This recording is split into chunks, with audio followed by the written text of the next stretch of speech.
तो अपन ने ये सीख लिया था किसी भी मैग्नेटिक डायपोल पे टॉर्क क्या लिखते हैं, एम बी साइन थीटा, और उसकी पोटेंशियल एनर्जी क्या लिखते हैं, minus M dot B. When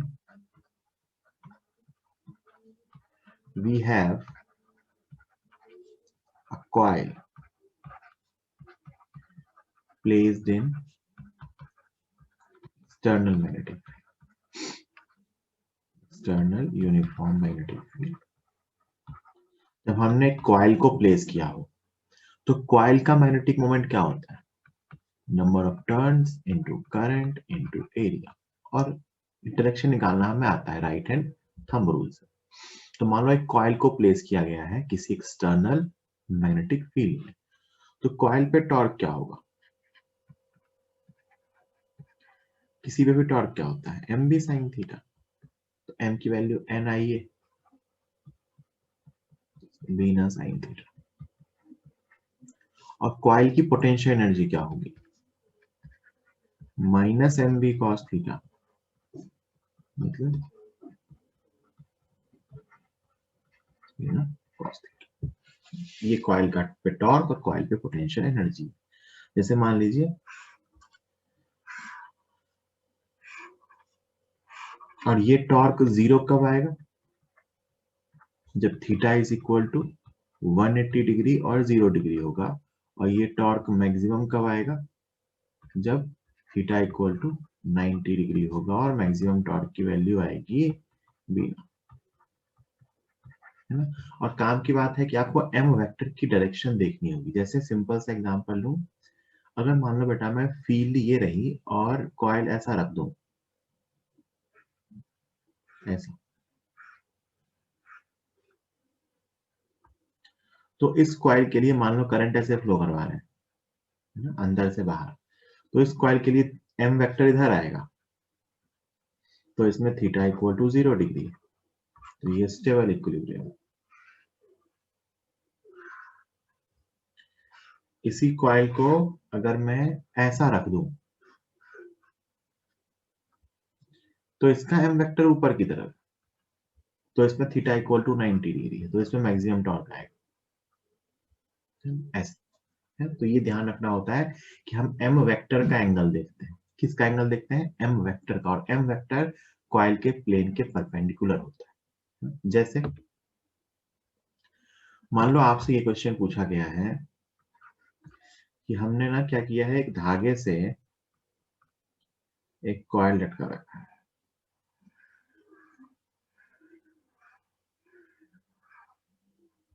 ये number of turns into I और ए ये दे रखे हैं, है ना। और करंट इसमें ऐसे फ्लो हो रही है, तो इसका एम वेक्टर कहाँ होगा, पेज के बाहर। एम वेक्टर कहाँ होगा, पेज के बाहर। ये सबको समझ में आ रहा होगा। अब मैं अगर मैग्नेटिक फील्ड ऑन करता हूं इस पेज में, मैं मैग्नेटिक फील्ड कहाँ ऑन करता हूं, इस पेज में, बी, है ना। तो देखो ध्यान से, बी वेक्टर और एम वेक्टर के बीच का एंगल 90 डिग्री। कितना है, बी वेक्टर और एम वेक्टर के बीच का एंगल 90 डिग्री। तो ये टॉर्क जो होगा इस मैग्नेटिक फील्ड का, वो उस कॉइल को रोटेट करना चाहेगा। और मैंने आपको बताया था कि B vector tries to bring m vector parallel to it। B vector क्या चाहता है कि एम वेक्टर को इसके पैरेलल ले आए। तो जरा सोच के देखिए, अगर मैं कुछ पॉइंट्स मार्क करूं, इसको मान लो मैं P नाम देता हूं, इसको Q नाम देता हूं, इसको R नाम देता हूं, इसको S नाम देता हूं। कॉइल के पेरीफेरी पे मैंने 4 क्वाड्रेंट वाले पॉइंट मार्क किए हैं। एम वेक्टर बाहर की तरफ है, तो आपसे पूछा जाएगा कि बताओ ये किस एक्सिस के अबाउट रोटेट करेगा। तो यहाँ पे टॉर्क मैक्सिमम आएगा इस इंस्टेंट पे, तो समझ में आ गया, है ना। कितना आएगा, बी ना। तो ये किस एक्सिस के अबाउट रोटेट होगा, जरा सोचो। तो आप कहोगे कि सर ये अपनी इसी, क्योंकि ये फ्री है ना, तो ये इस एक्सिस के अबाउट रोटेट हो जाएगा। क्योंकि ये फ्री टू रोटेट है, तो जो इसकी डायमेट्रिकल एक्सिस है उसके अबाउट ये रोटेट होगा। तो अपन कहेंगे it will rotate, it will rotate about axis PQ। इस एक्सिस के अबाउट ये रोटेट हो, this will be axis of rotation, free axis है ना। अब ये भी सोच के देखिए कि जब ये इसके अबाउट रोटेट होगा तो दो तरीके से रोटेट हो सकता है। एक तरीका ऐसा होगा कि S अंदर जाएगा, R बाहर आएगा। दूसरा ऐसा होगा कि R अंदर जाएगा और S बाहर आएगा। तो कैसे रोटेट होगा? मान लो मैं कहता हूं कि S अंदर जाएगा, अभी M वेक्टर बाहर है, और जब फील करके देखो कि मैं इस कॉइल को ऐसा रोटेट करूं कि S बाहर आए और R अंदर जाए। कैसा आए? S बाहर आए और R अंदर जाए, है ना। तो ये वेक्टर घूम के ऐसा हो जाएगा, अभी डॉट में है, S बाहर आए R अंदर आए, तो कॉइल एक तरीके से एंटी क्लॉकवाइज घूमेगा, है ना। और अगर मैं कहूं कि S अंदर जाए और R बाहर आए, S अंदर जाए और R बाहर आए, तो ये घूम के ऐसा होगा। तो कौन सा वाला सही है? ये वाला। क्योंकि फाइनली क्या होने वाला है कि M वेक्टर जो है वो चाहता है, सॉरी B वेक्टर जो चाहता है कि M वेक्टर इसके पैरेलल आ जाए, है ना। इसीलिए फाइनली क्या होगा, ये इस तरीके से रोटेट होगा जो मैंने सेंस बनाया है कि R पॉइंट बाहर आएगा और S पॉइंट अंदर जाए, है ना। ये इसका सेंस ऑफ रोटेशन देख सकते हैं अपन कि कैसे रोटेट होगा। इस तरीके से रोटेट होता है कि M वेक्टर B वेक्टर के पैरेलल आ जाए। यही मान लो मैं आपसे कहूं कि ये फ्री ऐसे ना रखा होके एक टेबल पे रखा हुआ है, सेम कॉइल जो है वो ऐसे फ्री ना रखा होके एक टेबल है, टेबल के ऊपर कॉइल रखी हुई है,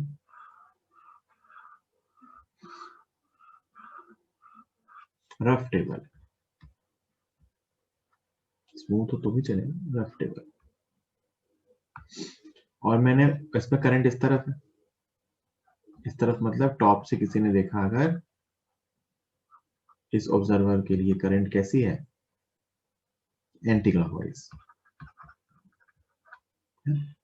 और मैंने फील्ड ऑन करी वही हॉरिजॉन्टल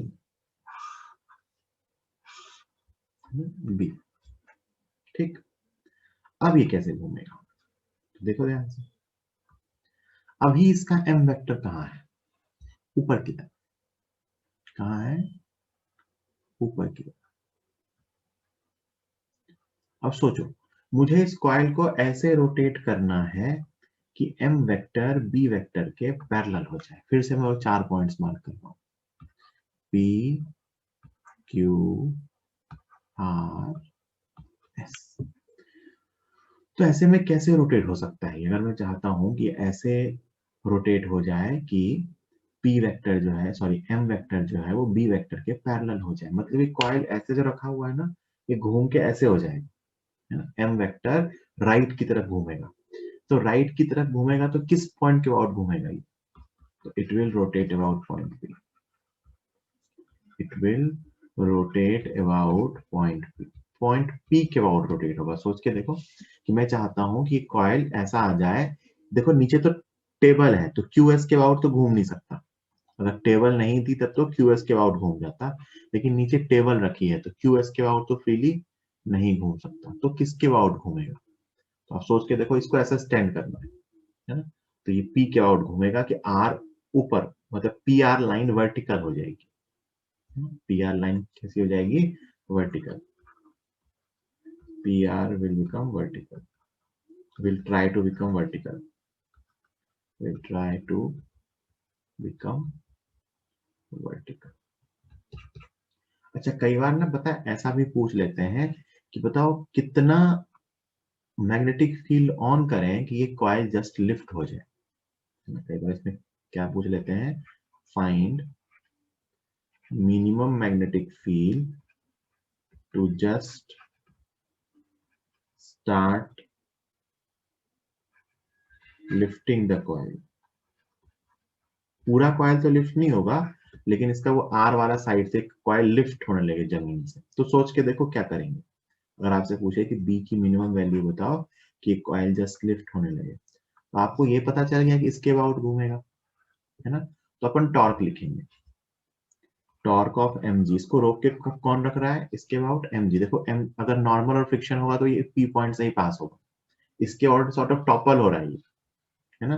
तो torque of mg is equal to torque of magnetic field, torque of mg equal to torque of magnetic field. mg का टॉर्क क्या आएगा, मान लो कॉइल का मास m है, तो mg इंटू सेंटर पे लग रहा है r is equal to magnetic field का टॉर्क अभी 90 डिग्री पे है, तो क्या आएगा b ना। तो यहाँ से b की वैल्यू क्या आ जाएगी, mg r upon i n। Area को क्या लिख सकते हैं, पाई आर स्क्वायर, r से r कैंसिल हो जाएगा, कितना बचेगा mg upon pi n, pi I N. Minimum इतनी फील्ड चाहिए हॉरिजॉन्टल में कि जस्ट इसका आर पॉइंट लिफ्ट हो जाए, जस्ट लिफ्ट करने के लिए, है ना। तो इसमें मैंने क्या किया, टॉर्क बैलेंस कर दिया। तो ऐसे सवाल भी कई बार पूछ लेते हैं, जैसे एक फ्लोर पे रखा हुआ है, बताओ जस्ट कितना चाहिए कि ये लिफ्ट हो जाए, तो अपन इसका टॉर्क और mg का टॉर्क बैलेंस, जिस पॉइंट के बाद लिफ्ट हो रहा होगा उसके बाद टॉर्क की इक्वेशन लिखते हैं। तो यहाँ पे ये p के बाद लिफ्ट हो, क्यों हुआ p के बाद लिफ्ट, क्योंकि इसकी टेंडेंसी होगी m वेक्टर की b वेक्टर के पैरेलल आने की, तो ये जस्ट p के बाद लिफ्ट होगा, तो mg का टॉर्क और मैग्नेटिक फील्ड का टॉर्क एक दूसरे को बैलेंस करने चाहिए, तो ही ऐसा हो पाएगा। यहाँ तक बात समझ में आ गई क्या, यस नो लिख के बता दो फटाफट। ओके,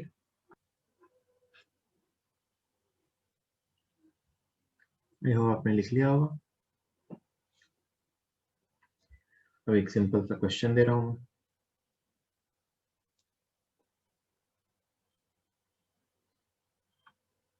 है ना।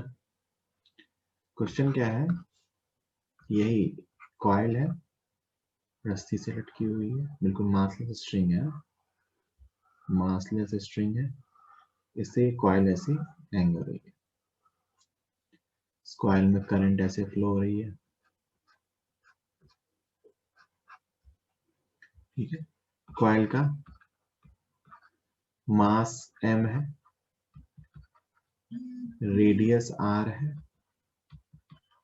टर्न्स कैपिटल N है, और करंट I है।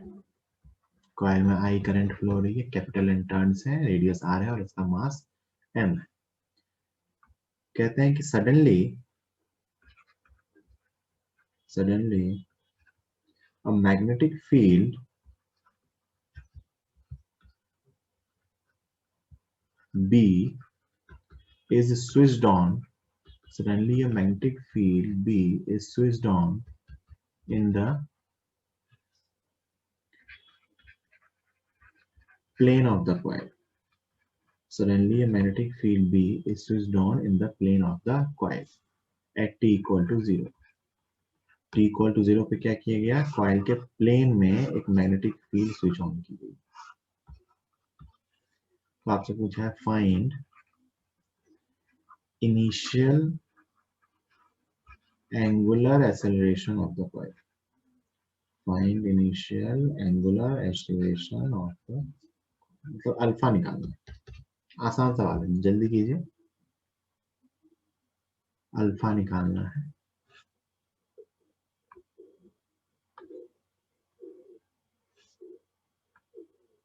इसको स्मॉल आई लिखिए, करंट को सॉल्व कीजिए।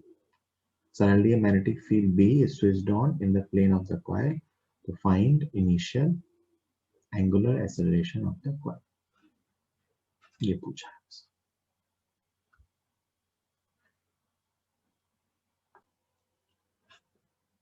जल्दी लिखिए।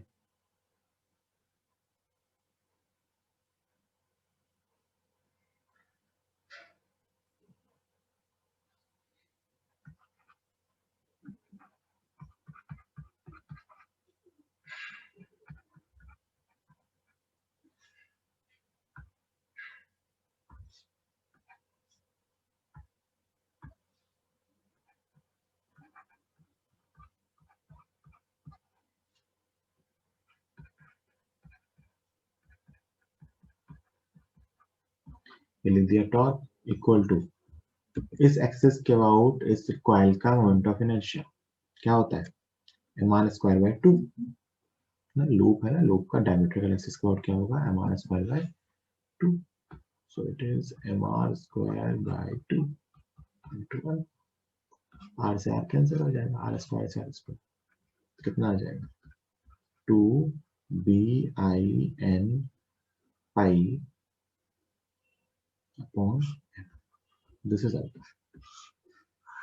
2 bin pi upon this is simple torque equal to I into alpha. तो कई बार आपसे इसमें मोमेंट ऑफ इनर्शिया के साथ कंबाइन करके क्वेश्चन पूछ सकते हैं, किसी शेप का कॉइल दे देंगे और फील्ड दे देंगे और बोलेंगे बताओ इसका अल्फा क्या होगा। तो एक तो पहले अपने को डिसाइड करना होगा कि किस एक्सिस के अबाउट रोटेट करेगा, है ना। तो वो जो अपन सेंस ऑफ रोटेशन होता है एक्सिस के अबाउट होता है, तो वहां से अपन सोच सकते हैं कि किस एक्सिस के अबाउट रोटेट होगा और फिर torque equal to I alpha लिख देंगे। टॉर्क लिखना आता है आई इंटू अल्फा। तो ये सिंपल सा अपना पार्ट था कि मैग्नेटिक मोमेंट की वजह से अपन टॉर्क वगैरह कैसे कैलकुलेट करते हैं। ठीक है, आई होप सबने लिख लिया होगा।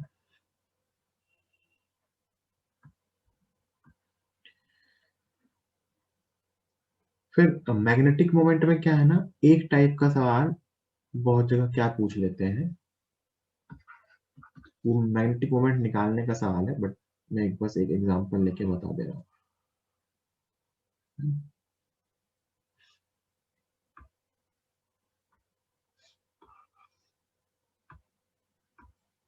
कि मान लो ये एक्स एक्सिस वाई एक्सिस और जेड एक्सिस, मतलब बस ये टाइप किया होना चाहिए कि हाँ ऐसे भी किया जा सकता है और कोई बात नहीं।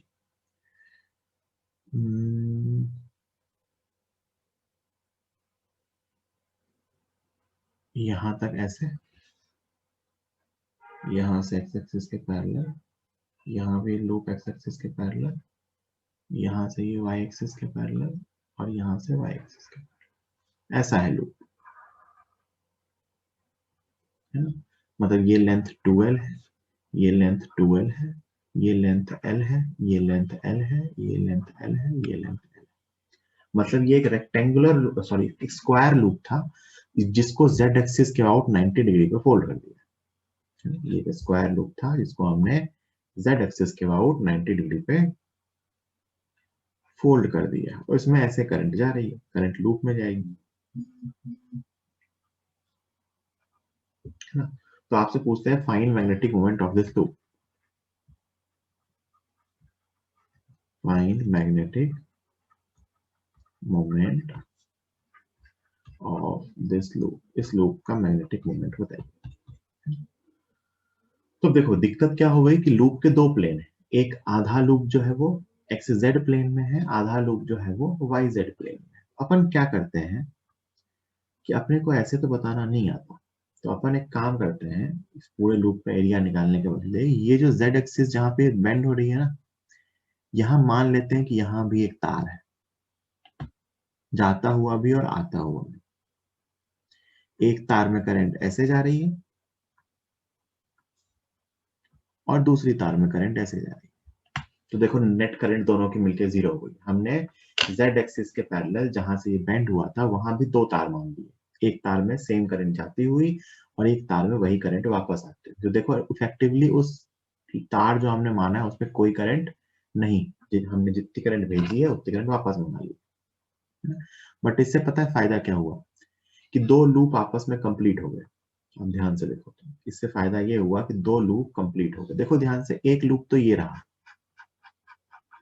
ये लूप कंप्लीट हो गया और एक लूप ये नीचे वाला रहा, ये लूप भी कंप्लीट हो गया, है ना। ऐसा करने से फायदा ये हुआ कि नेट करंट में तो कोई चेंज नहीं आया, लेकिन मेरे दोनों लूप कंप्लीट होगा। अगर मैं इसको लूप 1 नाम दूं और इसको लूप 2 नाम दूं तो मैंने दोनों लूप की फील्ड लिख सकता हूँ, दोनों का मोमेंट लिख सकता हूँ।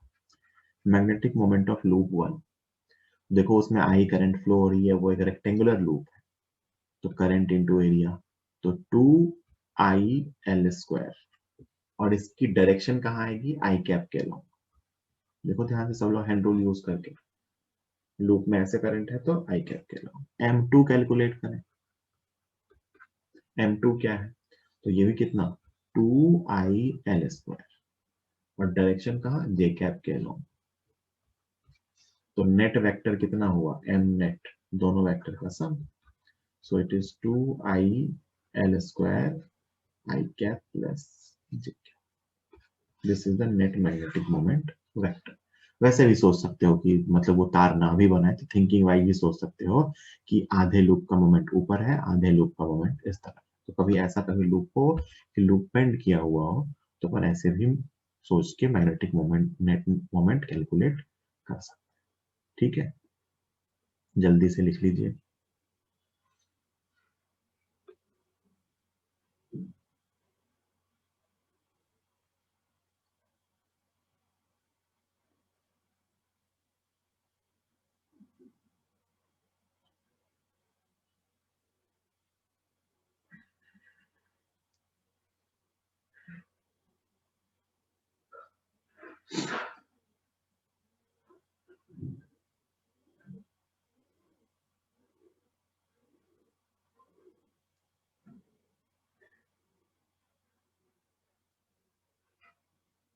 ठीक, तो ये अपना मैग्नेटिक मोमेंट का पार्ट कॉइल लूप वाला फिनिश हुआ।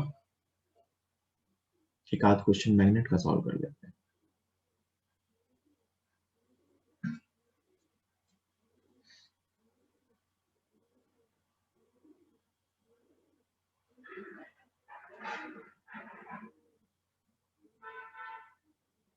ठीक है, चलिए।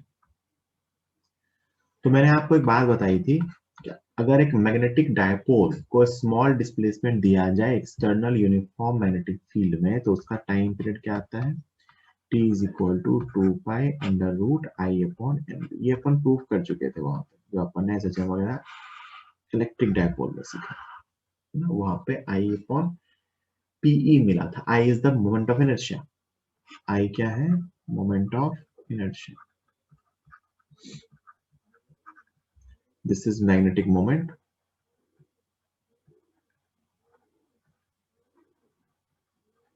And B is the external magnetic field. जैसे मान लो मैं आपसे कहूँ ना कि एक मैग्नेट है, उसको ना मैं एक धागे से यहाँ पे हैंग कर दूं, है ना, और अर्थ की हॉरिजॉन्टल फील्ड है मान लेते हैं। अर्थ की फील्ड कैसी है, हॉरिजॉन्टल यूनिफॉर्म फील्ड है। तो मैं कहूँ कि इसका टाइम पीरियड क्या होगा, इसके ऑसिलेशन का, तो t की वैल्यू आएगी 2π√, इस मैग्नेट का इस एक्सिस के about moment of inertia I upon इस मैग्नेट का magnetic moment into BH।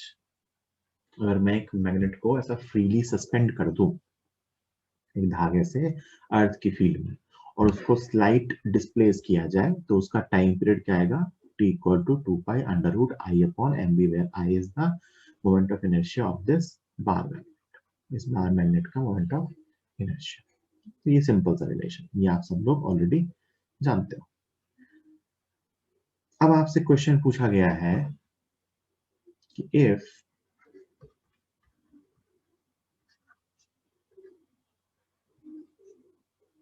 the time period of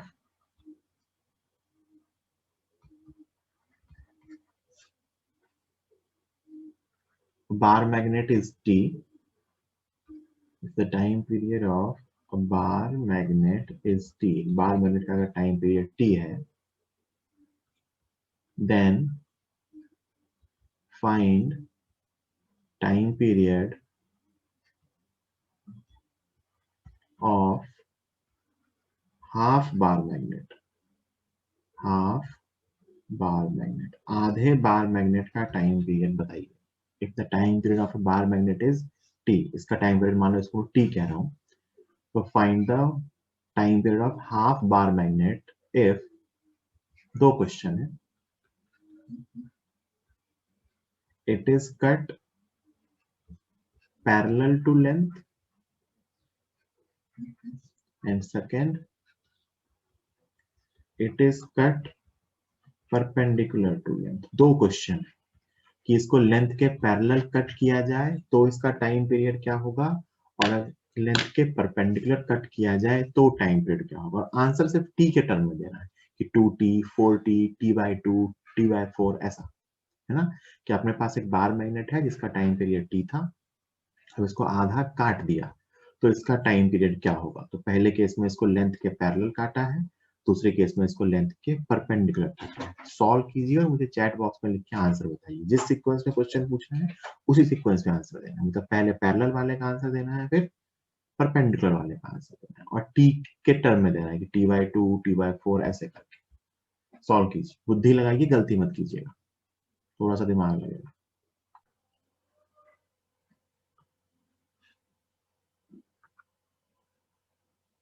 ठीक है, चलो देखो।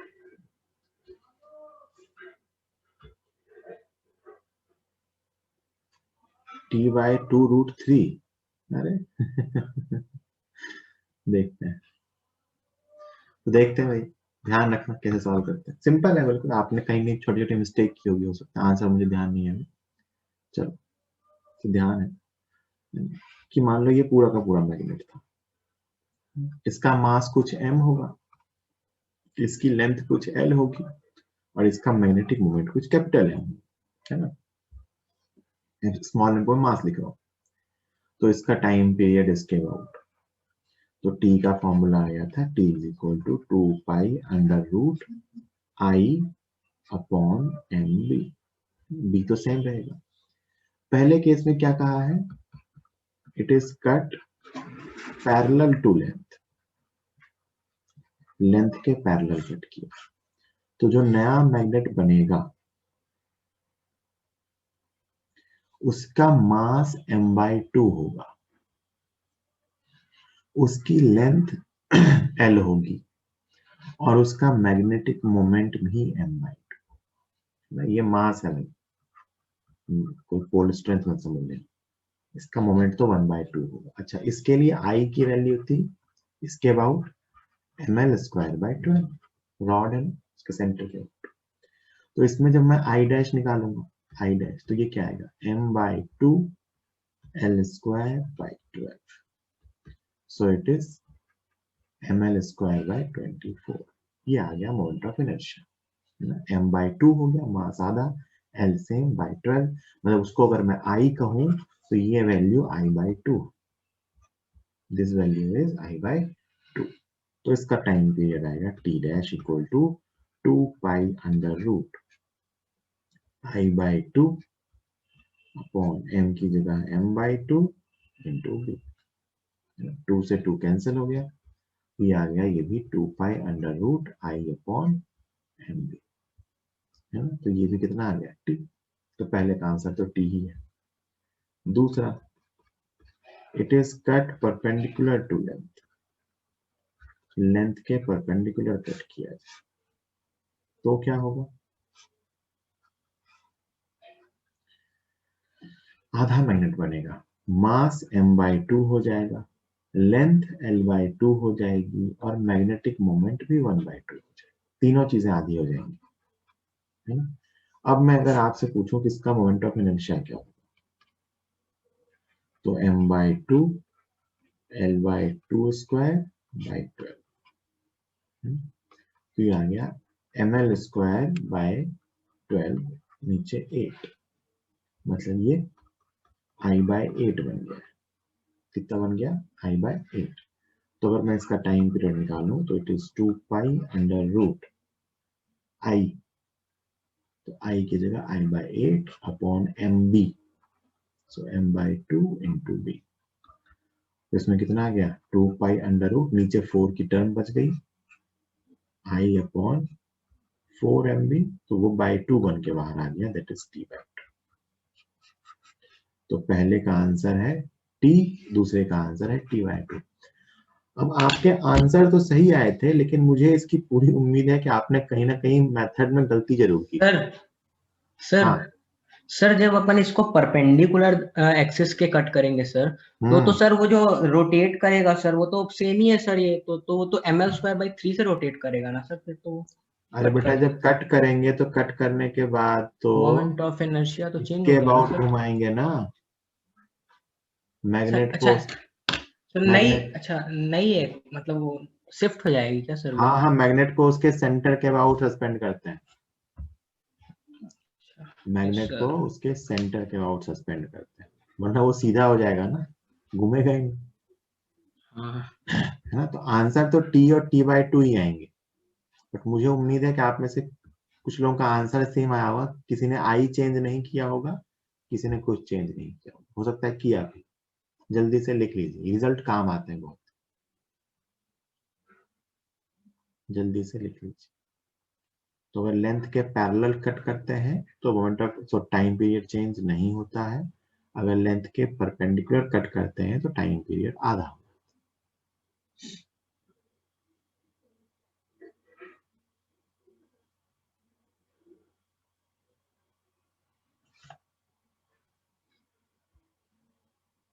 जल्दी नोट कीजिए, 1 मिनट दे रहा हूं, ठीक है भाई।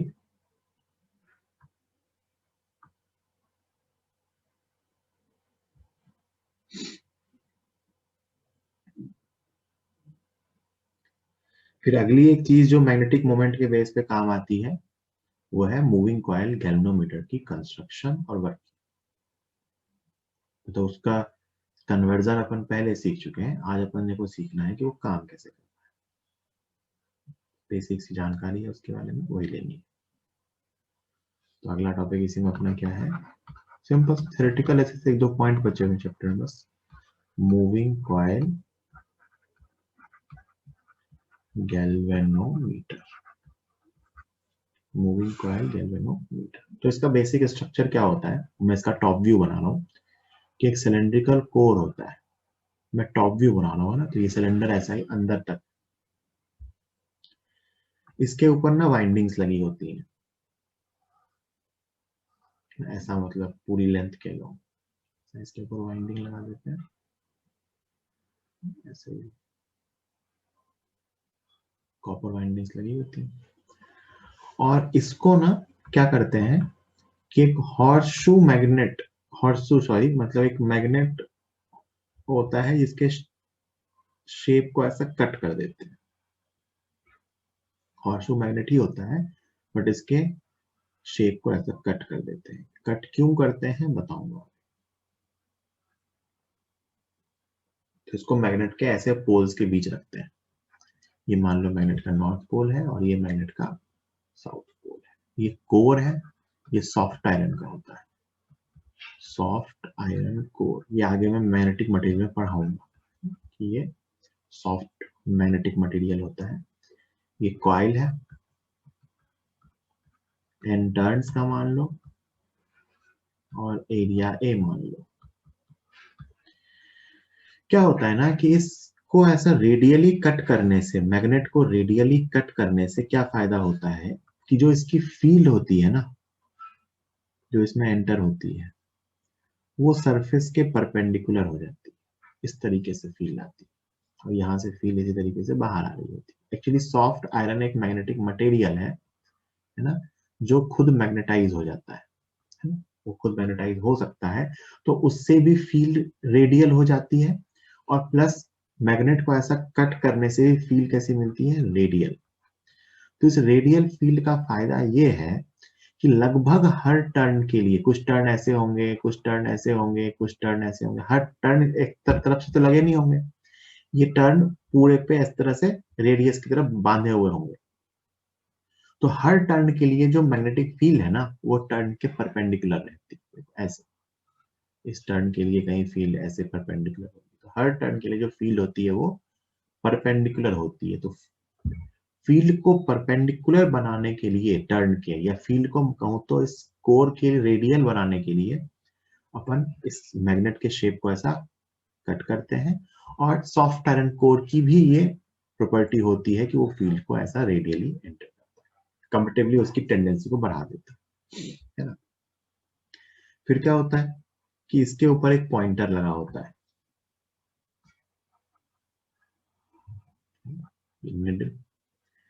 इस कॉइल से करंट फ्लो होती है, तो जब करंट फ्लो होती है ना तो इस कॉइल पे मैग्नेटिक फील्ड का टॉर्क लगता है। When current flows through coil, जब इस कॉइल से करंट फ्लो होती है तो टॉर्क ऑफ मैग्नेटिक फील्ड आता है, वो कितना आएगा, क्योंकि हर जगह मैग्नेटिक फील्ड कॉइल के परपेंडिकुलर है तो मैं उस कॉइल के टॉर्क को भी ना लिख सकता।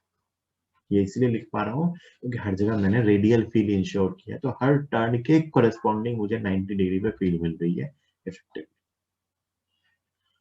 तो ये घूमेगा, जैसे इस पर टॉर्क आएगा तो क्या होगा, ये घूमेगा, तो ये तो घूमता रह जाएगा। अब सोच के देखो, अगर इसको घूमने के लिए फ्री छोड़ दिया तब तो ये घूमता रह जाएगा, तो इसको फ्री नहीं छोड़ते हैं। ये सिलेंडर का टॉप व्यू है। इसके बॉटम पे एक ऐसी स्पाइरल स्प्रिंग लगी होती है।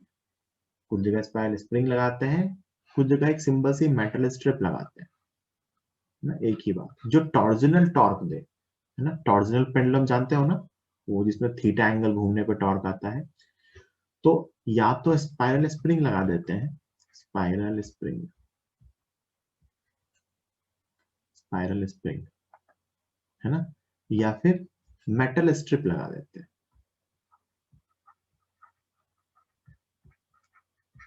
जो कि मैकेनिकल टॉर्क देते हैं।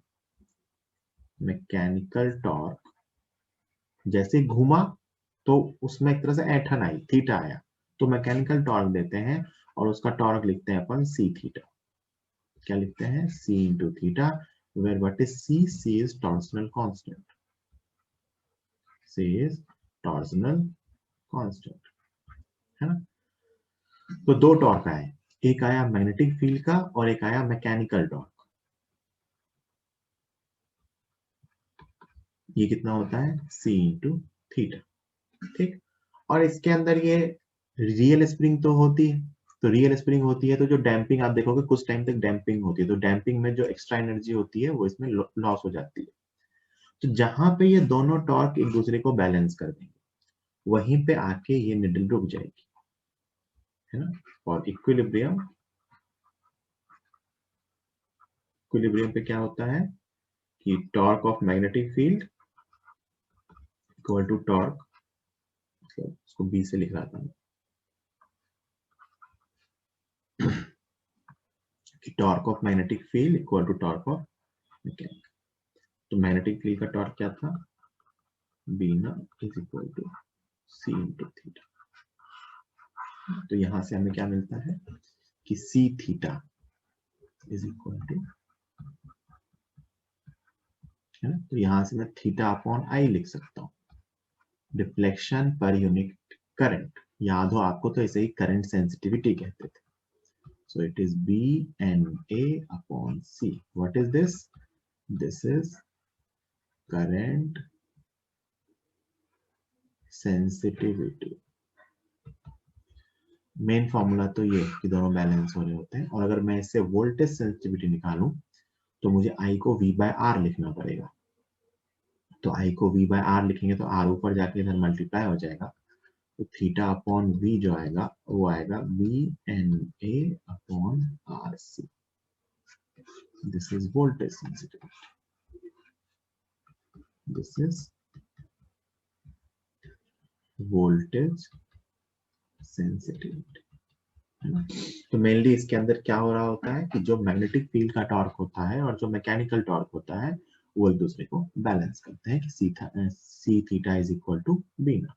तो यहाँ से हम थीटा अपॉन आई और थीटा अपॉन वी निकाल सकते हैं। कई बार ऐसे क्वेश्चन पूछ लेते हैं कि नंबर ऑफ टर्न्स इंक्रीज करने पे क्या होगा, तो नंबर ऑफ टर्न्स इंक्रीज करने पे साफ साफ यहाँ से दिख रहा है कि करंट सेंसिटिविटी इंक्रीज होगी, लेकिन जब आप नंबर ऑफ टर्न्स बढ़ाओगे तो उसका रेजिस्टेंस भी बढ़ेगा, है ना। तो जो वोल्टेज सेंसिटिविटी की टर्म देखें उसमें एन तो बढ़ रहा है लेकिन आर भी इंक्रीज हो गया, है ना।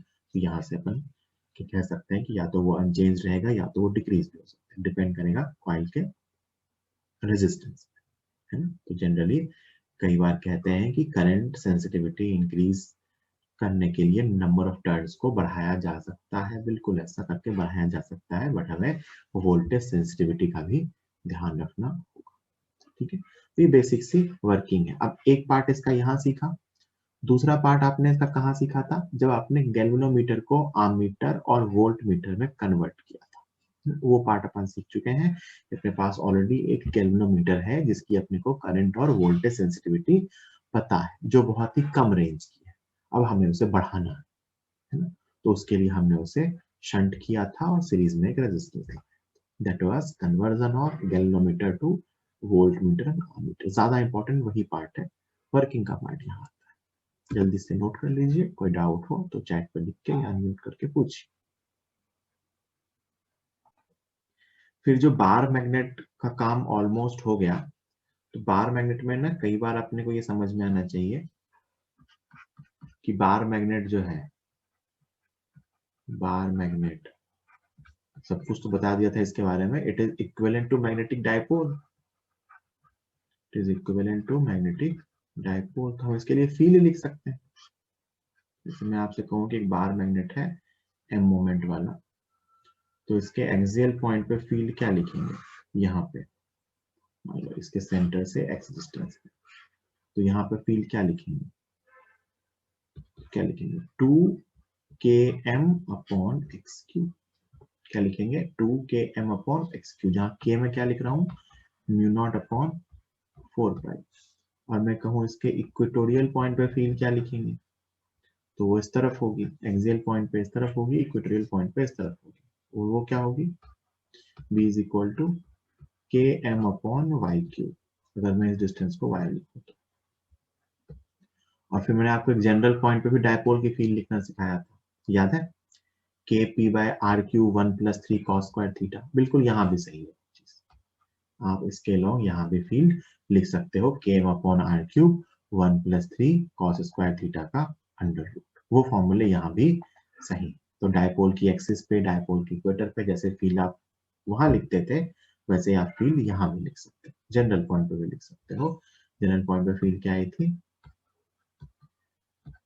km upon are cube 1 + 3 cos square theta, जहां ये एंगल कितना था, थीटा। ठीक है, तो आप इसकी वैल्यू रखोगे, थीटा इक्वल टू 0 रखोगे तो एक्सिस पे आ जाओगे, थीटा इक्वल टू 90 रखोगे तो इक्वेटर पे आ जाओगे। ठीक है, फिर यहाँ पे फील्ड इस तरफ मिलेगी, तो ये इसकी फील्ड थी। फिर कई बार क्या आता है ना, इसके अंदर फोर्स बिटवीन टू शॉर्ट बार मैग्नेट्स या डायपोल्स। एक ही बात याद करो, मैंने वहां भी बताया था कि डायपोल अगर एक्सिस पे पैरेलल रखे हुए हैं तो क्या होता है, और दूसरा बताया था कि ये ऐसे रखे हुए हो तो क्या, है ना। अगर ये ऐसे एक्सियली रखे हुए हैं और इसका मोमेंट है m1 और इसका मोमेंट है m2 और इनकी सेंटर टू सेंटर डिस्टेंस है r, तो इनके बीच फोर्स मैंने वहां डिराइव करवा रखा है, एक की फील्ड लिख करके, है ना, उसमें दूसरे को रख के dv अपॉन dx किया था। तो फोर्स आएगा इसमें 6k m1 m2 upon r raise to the power 4। और इसके बीच भी अगर ऐसे centre to centre distance r हो और इसका मैग्नेटिक मोमेंट m1 हो और इसका मैग्नेटिक मोमेंट m2, तो इसके बीच में जो फोर्स आता है वो आता है 3k m1 m2 upon r raise to power 4। तो ये जो फोर्स आता है ना, ये r रेज़ टू पावर 4 के इनवर्सली प्रोपोर्शनल होता है। मतलब अगर इनके बीच की डिस्टेंस को 2 टाइम्स किया गया तो इनके बीच का जो फोर्स है वो 1/16 टाइम्स हो जाएगा। ठीक है, तो ये दो बार मैग्नेट्स के बीच का फोर्स होता है। फिर कई बार क्या होता है ना कि कहते हैं कि दो बहुत ही लंबे बार मैग्नेट है, for two long bar magnets. बहुत ही रेयरली पूछते हैं ये सब, बट फिर भी मैं एक बार बता दे रहा हूँ। मान लो एक बहुत ही लंबा बार मैग्नेट है, इसका एक पोल यहाँ है, और एक बहुत ही लंबा बार मैग्नेट है जिसका दूसरा पोल यहाँ, और इनकी सेपरेशन कुछ आगे रखी।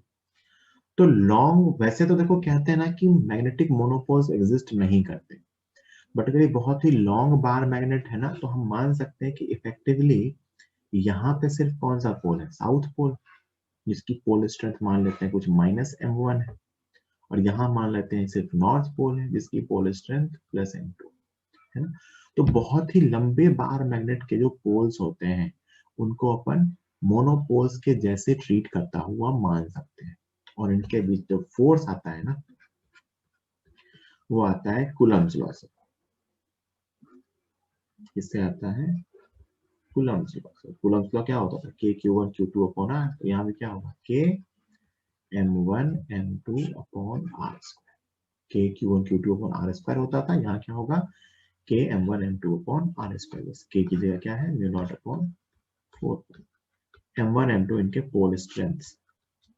तो ये अगर लॉन्ग बार मैग्नेट है तो इनके पोल्स को हम मोनोपोल्स की तरह ट्रीट करता हुआ मान सकते हैं, and we can calculate force between them using Coulomb's law. ठीक है, तो ये अपना पार्ट खत्म होता है, जल्दी से इसको नोट कर लीजिए, फिर अपन आगे चलें। मॉड्यूल निकाल ली होगी। अब अपन मैग्नेटिक मटेरियल की कुछ बेसिक थ्योरी है जिसको मैं यहीं पे एक्सप्लेन कर रहा हूँ। छोटा सा पार्ट है मैग्नेटिक मटेरियल का। इसके बाद जो मैं नेक्स्ट टर्न पे जो मैं टेबल एक्सप्लेन करूंगा वो आपके लिए समझना आसान हो जाए। तो एक बार घर से आपको ये टेबल रीड करके भी आनी है, बहुत इंपॉर्टेंट है। मतलब मान लो कि ये एक ऐसा पार्ट है जिसमें कि अपन बहुत ही कम पढ़ के एक क्वेश्चन सही कर सकते हैं, है ना। सबसे पहले कुछ इंपॉर्टेंट डेफिनेशंस है, उसमें पहला है मैग्नेटाइजिंग फील्ड या मैग्नेटिक इंटेंसिटी। फर्स्ट डेफिनेशन क्या है, मैग्नेटाइजिंग फील्ड और मैग्नेटिक इंटेंसिटी, इसको H वेक्टर से लिखते हैं। किससे लिखते हैं इसको, H वेक्टर से। कहते हैं कि ये वो फील्ड है जिसमें एक मटेरियल को रखा जाता है मैग्नेटाइजेशन के लिए। ध्यान से देखिए वही लिखा हुआ, it is a field in which material is kept for magnetization, है ना, इसलिए इसको क्या कहते हैं, मैग्नेटाइजिंग फील्ड।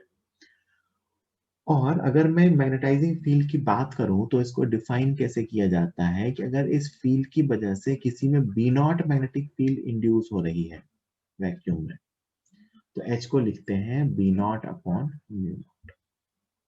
मतलब H की वजह से बी नॉट फील्ड इंड्यूस हो रही है वैक्यूम में या फ्री स्पेस में, तो अपन H वेक्टर को लिखते हैं B naught upon mu naught. मतलब इसको मैं ऐसे भी लिख सकता हूँ कभी को कि बी नॉट वेक्टर किसी भी H फील्ड की वजह से कितनी फील्ड आएगी वैक्यूम में या फ्री स्पेस में, तो that is mu naught into H। ये फ्री स्पेस में, क्योंकि मैंने म्यू नॉट किसका लिखा है, फ्री स्पेस का। तो अगर मैंने H इंटेंसिटी अप्लाई की है तो इस H इंटेंसिटी की वजह से वैक्यूम में या फ्री स्पेस में कितनी फील्ड आएगी, mu naught into H। This is magnetic intensity और मैग्नेटाइजिंग फील्ड। इस फील्ड से हम रीजन को मैग्नेटाइज कर रहे हैं। तो ये सबसे बेसिक डेफिनेशन है। इसकी यूनिट इंपॉर्टेंट है एम्पियर अपॉन मीटर। यूनिट क्या है इसकी, एम्पियर अपॉन मीटर। कई बार क्वेश्चन में ऐसा पूछ देते हैं फाइंड मैग्नेटाइजिंग फील्ड, तो या मैग्नेटिक इंटेंसिटी, तो ध्यान रखना होता है वो यूनिट क्या पूछ रहे हैं, है ना। इसका क्वेश्चन है यहां से भी कई बार पूछ लेते हैं, कई बार ईएम वेव में मिला के पूछ लेते हैं। ईएम वेव में बी ना पूछ के वो एच पूछ लेंगे, तो ध्यान रखना है कई बार की यूनिट क्या है। अगर यूनिट टेस्ला में है तो मैग्नेटिक फील्ड है, अगर यूनिट एम्पियर अपॉन मीटर में है तो एच का आंसर दिया है। तो इट इज मैग्नेटाइजिंग फील्ड और मैग्नेटिक इंटेंसिटी, मतलब ये वो एक्सटर्नल फील्ड है जिसे हम अप्लाई कर रहे हैं किसी चीज को मैग्नेटाइज करने के। ना लिखने की आपको ऐसा नीड है नहीं, आपके पास लिखा हुआ, चाहो तो कोई लिख भी सकता है। दूसरा उन्होंने वहां लिखा है intensity of magnetization. Intensity of magnetization, magnetization की इंटेंसिटी आई वेक्टर। ये क्या होता है बेटा कि जब हम किसी चीज को एक्सटर्नल मैग्नेटिक फील्ड में रखते हैं, मान लो हमने एच वेक्टर में रख दिया किसी चीज को, तो क्या होगा उसके अंदर जो डायपोल्स होंगे वो अपने आप को अरेंज करेंगे और उसके अंदर एक इंड्यूस्ड मैग्नेटिक फील्ड आएगी। मान लो मैंने एक सॉफ्ट आयरन के रॉड को रखा या सॉफ्ट आयरन के ब्लॉक को रखा एक्सटर्नल मैग्नेटाइजिंग फील्ड में, तो क्या होगा उसके अंदर के जो मैग्नेटिक डायपोल्स हैं वो अपने आप को अरेंज करेंगे और उसमें कुछ इंड्यूस्ड मैग्नेटिक मूवमेंट आएगा। So this I vector induced magnetization, है ना, ये भी इंटेंसिटी ही है। It is defined as magnetic moment per unit volume. This is induced magnetic moment. Induced magnetic moment upon its volume. पर यूनिट वॉल्यूम कितनी magnetic intensity induce हुई उसको कहते हैं इंटेंसिटी ऑफ मैग्नेटाइजेशन। ये भी इंटेंसिटी है तो इसकी भी यूनिट होती है एम्पियर अपॉन मीटर। दोनों की यूनिट सेम होती है, एच और आई दोनों की यूनिट सेम होती है। एच क्या है, हमने बाहर से कितनी इंटेंसिटी लगाई है। आई क्या है, उसके अंदर कितनी इंटेंसिटी इंड्यूस हुई है। तो ये एच है और आई है। एच हमने बाहर से अप्लाई की है, आई उसके अंदर इंड्यूस हुई है। तो I is defined as magnetic moment per unit volume. आप यूनिट यहां से देख भी सकते हो, मैग्नेटिक मोमेंट होता है एम्पियर इंटू मीटर स्क्वायर, ये होगा मीटर क्यूब। तो सॉल्व होकर क्या आ जाएगा, ampere upon metre. Third unit है बेटा, थर्ड चीज है मैग्नेटिक ससेप्टिबिलिटी। थर्ड क्या है, मैग्नेटिक ससेप्टिबिलिटी। मैग्नेटिक को ऐसा काई से लिखते हैं, ग्रीक सिंबल है काई एम। काई एम मतलब मैग्नेटिक ससेप्टिबिलिटी, कई बार काई ई लिखा होता है, वो अपने काम का नहीं है, that is electric susceptibility. Magnetic susceptibility ये दिखाता है कि किसी भी चीज के मैग्नेटाइज होने की टेंडेंसी कितनी है, कितना इजीली मैग्नेटाइज हो सकता है। तो काई एम को डिफाइन करते हैं, it is I upon H. सोच के देखो, आपने सेम एच लगाया, सेम बाहर से इंटेंसिटी लगाई, जिसमें आई ज्यादा आएगा, जिसमें ज्यादा मैग्नेटाइजेशन इंड्यूस होगा, उसके लिए काई ज्यादा होगा, मतलब वो इजीली मैग्नेट बन सकता है। और जिसके लिए आई कम होगा वो कम इजीली मैग्नेट बन सकता है। मतलब सेम एच के लिए जिसमें आई ज्यादा होगा, मतलब उसमें ज्यादा मोमेंट आया पर यूनिट वॉल्यूम, मतलब उसको इजीली मैग्नेट बनाया जा सकता है। और जिसमें कम आया उसको कम इजीली मैग्नेट बनाया जा सकता है। ये काई एम है। आई और एच दोनों इंटेंसिटीज हैं, इसका मतलब ये जो होगा ये यूनिटलेस होगा, इसकी कोई यूनिट नहीं होगी, it is simply a ratio, simply a number, number होता है।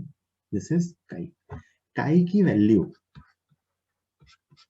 है ना, आप बेसिक बेसिक तो जानते होंगे, जो डायामैग्नेटिक मटेरियल होते हैं, डायामैग्नेटिक मटेरियल, उनके लिए काई की वैल्यू नेगेटिव होती है। और नेगेटिव में भी जो इसकी वैल्यू होती है ना डायामैग्नेटिक के लिए, वो 0 से -1 के बीच होती है।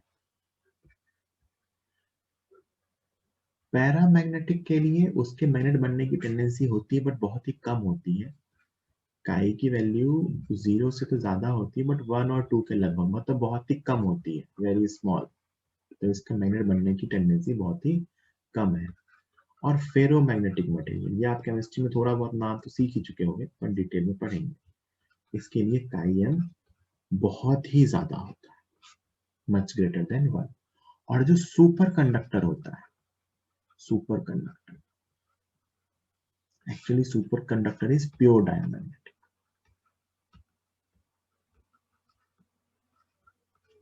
तो इसके लिए काई एम की वैल्यू -1, कितनी होती है काई एम इसके लिए, -1। For super conductor the value of काई am the value of magnetic susceptibility is -1। तो मैग्नेटिक ससेप्टिबिलिटी क्या है, कि कोई चीज कितनी इजीली मैग्नेट बन सकता है ना। देखो ये -1 होने का क्या मतलब, कि आप जितना एच लगाओगे ना, आई उतना ही आ जाएगा ऑपोजिट डायरेक्शन में, है ना। वो डायरेक्शन के साथ है, आप एच जितना लगाओगे आई इंड्यूस्ड मैग्नेटाइजेशन उतना ही आ जाएगा ऑपोजिट में। डाया में ऑपोजिट में आएगा लेकिन उतना नहीं आएगा, पैरा में सेम में आएगा, फेरो में भी सेम में आएगा। तो ये इनकी वैल्यूज के बारे में जनरल सी बात होती है, ठीक है। चलिए, तो ये इसको ना 1, सॉरी ये 2 लिख दिया मैंने, ये न्यू में आता है, ये 1 ही है, ठीक है। तो इसके लिए काई बहुत ही कम होता है, इसके लिए काई 1 से बहुत ही ज्यादा होता है। This is magnetic susceptibility. अगला आता है मैग्नेटिक परमिएबिलिटी। अगला क्या आता है, मैग्नेटिक परमिएबिलिटी। ये क्वांटिटी दिखाती है कि मैग्नेटिक फील्ड लाइंस कितना अंदर पेनिट्रेट कर सकती है। अगर मैं किसी एच फील्ड में रखूं, तो एच फील्ड में रखने के बाद मुझे अंदर कितनी मैग्नेटिक फील्ड मिलेगी, Bm अपॉन एच। ये नेट मैग्नेटिक फील्ड है, मैंने एच फील्ड लगाई है तो मुझे अंदर फील्ड क्या मिलेगी, mu into H. Net field कितनी मिलेगी, म्यू इंटू एच। याद करो जब मैंने वैक्यूम में लगाया था तो यहाँ बी नॉट लिखा था, यहाँ म्यू नॉट लिखा था। एक ही बात है कि अगर मैं एच इंटेंसिटी लगाऊं तो वैक्यूम में फील्ड क्या मिलेगी, म्यू नॉट इंटू एच। अगर मैं एच फील्ड लगाऊं तो मीडियम में नेट फील्ड क्या मिलेगी, तो mu into H. This is permeability of the medium, this is permeability of medium, medium की परमिएबिलिटी। ये दिखाता है कि मैग्नेटिक फील्ड मीडियम को कितना पेनिट्रेट कर सकती है, और इसकी यूनिट आती है henry upon metre. Mu naught की भी यही आएगी, ऑब्वियसली बात है, क्या आती है, henry upon metre. Henry inductance की यूनिट होती है, दिस इज हेनरी, तो henry upon metre. This is magnetic permeability. फिर एक अगली टर्म है रिलेटिव परमिएबिलिटी, तो सिंपल है, रिलेटिव परमिएबिलिटी। तो ऑब्वियस सी बात है इसकी वैल्यू जो होगी वो क्या होगी, permeability of a medium upon permeability of vacuum. तो किसी भी मीडियम की permeability is equal to mu r into mu not. तो ऑब्वियस सी बात है ये भी क्या है, एक नंबर है जिसकी कोई यूनिट नहीं होगी। आपको ये लिखने की नीड नहीं है, मैं बस समझा रहा हूँ, आपके पास ऑलरेडी लिखा हुआ है मॉड्यूल में, वही कहानी है, बस अपने को समझना है कि ये क्या है। ठीक है, तो ये पांचों टर्म अपन ने समझ ली। क्या क्या समझा अपन ने, एच क्या होता है, आई क्या होता है, काई क्या होता है, म्यू क्या है और म्यू आर क्या है। अब सबसे इंपॉर्टेंट जो है वो है रिलेशन बिटवीन